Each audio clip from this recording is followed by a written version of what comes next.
Nurse ममता चौधरी हत्याकांड का सनसनीखेज खुलासा। अस्पताल संचालक गिरफ्तार। यूपी के संत कबीर नगर जिले में 8 तारीख को हुई एक निजी अस्पताल की नर्स की हत्या के मामले में बड़ा खुलासा हुआ है। पुलिस ने इस सनसनीखेज वारदात को अंजाम देने वाले आरोपी को गिरफ्तार कर लिया है। चौंकाने वाली बात यह है कि हत्या का आरोपी कोई और नहीं बल्कि खुद अस्पताल का संचालक निकला है।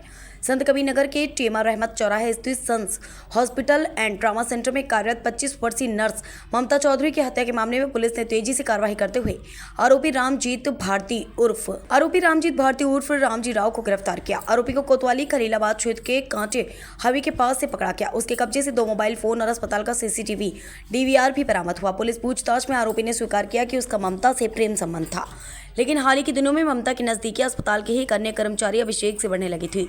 इस बात को लेकर रामजीत नाराज था। 7 अप्रैल की रात उसने ममता को अस्पताल की छत पर बुलाकर उसे धमकाया, थप्पड़ मारे और गला दबाने की कोशिश की, लेकिन एक अन्य स्टाफ साजिया खातून के आ जाने से वह रुक गया। अगले दिन सुबह आरोपी ने ममता के कमरे में जाकर उसका गला दबाकर हत्या कर दी। दिनांक 8 अप्रैल 2025 को थाना खलीलाबाद पर लगभग प्रातः 8:30 बजे सूचना प्राप्त हुई। यहाँ सन्स हॉस्पिटल है टेमा रहमत पे। यहाँ पे एक लड़की जिसका नाम ममता चौधरी है, उम्र लगभग 23 साल है। इसकी मृत अवस्था में उसकी बॉडी पड़ी हुई है। तत्काल उस सूचना पे एसएचओ मौके पहुँचे, फिर सीओ पहुँचे, एडिशनल एसपी। मेरे द्वारा भी फिर घटना स्थल का निरीक्षण किया गया। फील्ड यूनिट भी वहाँ पे आई, सारे साथ संकलन किए गए। परिवार वाले बहुत ज़्यादा अग्रेसिव थे। उनके आशंका थी कि जो मृतका है इसके साथ कोई अनहोनी घटना घटित हुई है, इसकी नेचुरल डेथ नहीं है, इसको हत्या इसके साथ कारित की गई है। सूचना पे तत्काल फैमिली को कन्विंस करते हुए बॉडी को पोस्टमार्टम हेतु मॉर्चरी भेजा गया। पोस्टमार्टम में हमने ये इंश्योर किया कि पूरी पोस्टमार्टम की कार्रवाई वीडियोग्राफी के साथ होगी। साथ ही हमने सीएमओ साहब से रिक्वेस्ट किया कि जो टीम हो, पैनल की एक टीम हो जिसमें विशेषज्ञ डॉक्टर हों जो अपने अपनी ओपिनियन दे सकें। इसमें 4 डॉक्टरी की एक स्पेशल पैनल बनाया गया और पूरी पोस्टमार्टम की कार्रवाई की गई वीडियोग्राफी के साथ। उस पूरी पोस्टमार्टम की कार्रवाई में ये सामने आया, जो कॉज ऑफ डेथ है वो थ्रॉटलिंग आया, और उसमें जो इंजरीज थे उसमें गले पे जो उसका हाइड बोन है उसको टूटा हुआ पाया गया। साथ ही कुछ नेल के मार्क्स चेहरे पे और गले पे पाए गए। सेक्सुअल असॉल्ट बिल्कुल क्लियरली डिनाई कर दिया है पैनल ने, कोई भी सेक्सुअल असॉल्ट नहीं हुआ लड़की के साथ। फिर हमने जो तहरीर प्राप्त हुई थी मृतका के परिवारजनों के द्वारा, उस तहरीर के आधार पर बीएनएस की धारा 103 जो कि पूर्व में 302 धारा आईपीसी की होती थी, उसमें मुकदमा पंजीकृत किया गया। नामजद मुकदमा लिखवाया गया रामजी राव उर्फ रामजीत भारती के नाम से। मेन एक्यूज़ को फिर हिरासत में लिया गया। पुलिस ने इनसे डिटेल में इंटरोगेशन किया, उसकी सीडीआर रिपोर्ट निकाली, और जो वहाँ हॉस्पिटल पे सीसीटीवी कैमरा था वो सीसीटीवी कैमरा डीवीआर के साथ पूरा उसका एक सेकेंड का पूरा वीडियो खंगाला गया।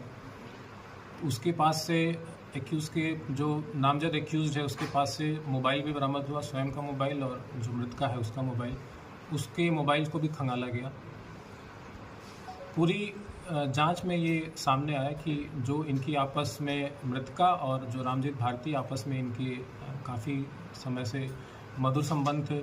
सीडीआर से भी चीज़ें इस्टेब्लिश हुई, आपस में इनकी बात है। इनकी चैट भी हमने प्राप्त की। चैट में भी दिनांक जो मृत्यु का इसका दिनांक है इसमें एक चैट ऐसी मिली जिसमें इनक्रिमिनेटिंग एविडेंसेस थे एक्यूज़ के खिलाफ। इसमें लिखा है कि मार दो मुझे अब। साथ ही जो सीसीटीवी फुटेज हमने वहाँ से बरामद किया उसमें कई जगह पे छेड़खानी हमको मिली। कई उसमें मिसिंग सीसीटीवी फुटेजेस के 1-1, 2-2 मिनट के उसमें लिंकेज मिले। मॉर्निंग के समय 7:03 से लेकर 7:23 तक पूरा 20 मिनट का जो अंतराल होता है वो पूरा सीसीटीवी फुटेज का गायब मिला। जो एक्यूज़ का मोबाइल था उसमें से कई मैसेजेस पूरे तरीके से डिलीट पाए गए। तो ये सारे चीज़ें बहुत ही ज़्यादा इंक्रिमिनेटिंग थी एक्यूज़ के खिलाफ। फिर एक्यूज़ से भी इसके संबंध में जब गहनता से पूछताछ की गई, एक्यूज़ ने अपनी पूरी घटना कैसे उसने कारित की उसने बताया कि दिनांक 7 अप्रैल यानी घटना की पूर्व रात्रि में लगभग 8 से 9 के बीच में इसके बीच में और मृतका के बीच में ऑल्टरकेशन हुए थे छत के ऊपर। लगभग 16 से 17 मिनट तक ये लोग छत पे रहे। वहाँ पे इनके बीच में गाली गलौज मारपीट भी हुई। इसने गला भी दबाया था एक्यूज़ ने इसका। फिर हॉस्पिटल की एक स्टाफ है फातिमा, वो बीच में आ गई, तो उसने फिर वो घटना जो उनके बीच में हो रही थी वो बीच में रुक गई। फिर तीनों फिर छत से उतर गए। उसके बाद घटना का इसने बताया कि मॉर्निंग 7 o'clock इसने पूरे प्लान तरीके से जो सीसीटीवी वहाँ पे मौजूद है पहले उसने उसको बंद किया। फिर उसके जहाँ मृतका सो रही थी उसके कमरे में गया, उसमें इसकी घटना कारित की। घटना कारित करने के बाद बाहर निकला और चूँकि जो दरवाज़ा है वो हार्डली 6 फीट का है, इसने फिर उचक के उसको बाहर से ही दरवाज़ा बंद कर दिया और फिर वापस आके अपने जगह पे सो गया।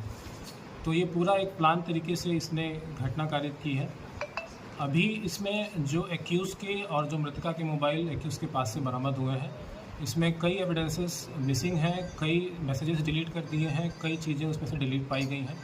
इसको फॉरेंसिक लैब हम भेज रहे हैं। फॉरेंसिक लैब से जब चीज़ें रिकवर होंगी तो और भी इसमें एविडेंसेस इस्टेब्लिश होंगे।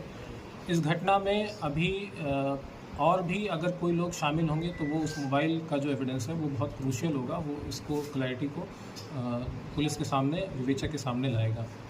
इसके अलावा ये भी संज्ञान में आया है कि जो इसने हॉस्पिटल संचालक ने जो अपना हॉस्पिटल का रजिस्ट्रेशन करा रखा है उसमें भी कई अनियमितताएँ हैं। इसमें जिस डॉक्टर के नाम इसने दिखा रखे हैं फुल टाइम डॉक्टर, ये बिल्कुल भी फुल टाइम डॉक्टर नहीं है। इसने स्वयं स्वीकार किया है कि महीने में कभी एक बार आते हैं। साथ ही जो उसमें फार्मेसी के जो उसने स्टाफ दिखा रखे हैं उस फार्मेसी के कोई भी स्टाफ वहाँ पे मौजूद नहीं मिला। इनफैक्ट जितने भी स्टाफ मिले उसमें से किसी का भी नाम इसमें रजिस्ट्रेशन में नहीं था। तो ये कई अनियमितताएँ हैं जिसके संबंध में सीएमओ साहब से पत्राचार किया जाएगा और जो संबंधित डॉक्टर हैं या जो संबंधित स्टाफ हैं उनके खिलाफ भी कार्रवाई करने हेतु सीएमओ साहब से